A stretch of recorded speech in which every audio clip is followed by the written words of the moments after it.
বৃষ্টির পানিতে হাত দিয়ে মাত্র একটি দোয়া পড়ুন, আপনার মনের সকল আশা পূরণ হবে এবং আপনি আল্লাহ পাকের কাছে যা চাইবেন আল্লাহ পাক আপনাকে তাই দিয়ে দিবে। বৃষ্টির পানিতে হাত দিয়ে একটি দোয়া আপনাকে কয়েকবার পড়তে হবে।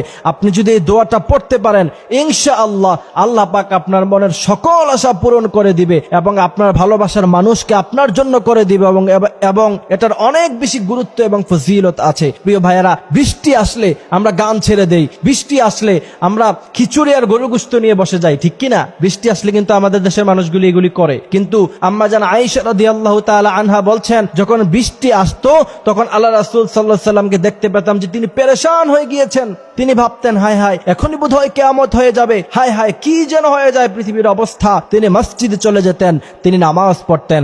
আম্মা জান আয়েশা বলছেন, আল্লাহ রাসূল সাল্লাল্লাহু আলাইহি সাল্লাম বলতেন, বৃষ্টির সময় দোয়া করলে দোয়া কবুল হয়। দোয়া কবুল হওয়ার কিছু গুরুত্বপূর্ণ টাইম আছে। তাহাজ্জুদ নামাজের সময় দোয়া পড়লে সেই দোয়া আল্লাহ পাক কবুল করে। দুই খুতবার মাঝখানে ইমাম সাহেব যখন খুতবা দেয়, দুই খুতবার মাঝখানে দোয়া করলে সেই দোয়া আল্লাহ পাক কবুল করে।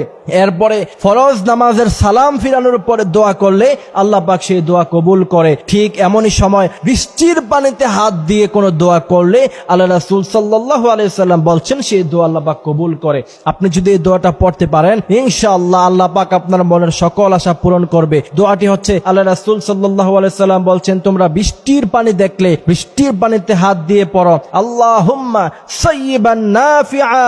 আমি আবারও বলছি, দোয়াটি হলো আল্লাহুম্মা সাইয়্যিবান নাফিআ। বৃষ্টির পানিতে হাত দিয়ে দোয়াটি নিয়মিত পড়বেন এবং এই দোয়াটি পড়ার পরে 10 বার পড়বেন সাল্লাল্লাহু আলাইহি ওয়াসাল্লাম। আল্লাহ রাসূল সাল্লাল্লাহু আলাইহি ওয়াসাল্লাম বলছেন, যেই ব্যক্তি আমার উপরে একবার দুরূদ আদায় করলো আল্লাহ পাক তার উপরে 10 বার রহমত নাজিল করলো। একে তো বৃষ্টির পানিতে হাত দিয়ে দোয়া করলে দোয়া কবুল হয়, দ্বিতীয়ত রাসূলুল্লাহর প্রতি দুরূদ পড়ার পরে দোয়া করলে দোয়া কবুল হয়, কারণ ওই সময় আল্লাহ পাক রহমত নাজিল করে। আপনি যখন দুইটা কাজ একসাথে করবেন ইনশাআল্লাহ আপনার মনের যত চাহিদা আছে সব চাহিদা আল্লাহর কাছে বলে দিবেন, আল্লাহ পাক অবশ্যই এটা কবুল করবে। ওয়ালিল্লাহি খাযাইনুস সামাওয়াতি ওয়াল আরদ ওয়ালাকিন্নাল মুনাফিকিনা লা ইয়াফকাহুন। আল্লাহ পাক বলছেন, পৃথিবীর সবকিছুই তো আমার কাছে আছে, তোমরা কেন মাজারে গিয়ে চাও, তোমরা কেন ধনাঢ্য ব্যক্তির কাছে পড়ে থাকো? পৃথিবীর সবচাইতে ধনী সত্তা হলাম আমি, আল্লাহু গানিয়্যুন ওয়া আনতুমুল ফুকারা। এই জন্য প্রিয় ভাইরা, আপনার মনের যত বৃষ্টির পানিতে হাত রেখে দোয়া পড়ার পরে দুরূদ পড়ার পরে আপনি আল্লাহর কাছে বলবেন, ইনশাআল্লাহ আপনার দোয়া যদি কবুল হওয়ার মতো হয়ে থাকে আল্লাহ পাক অবশ্যই কবুল করবেন, মনের সকল আশা পূরণ করবেন।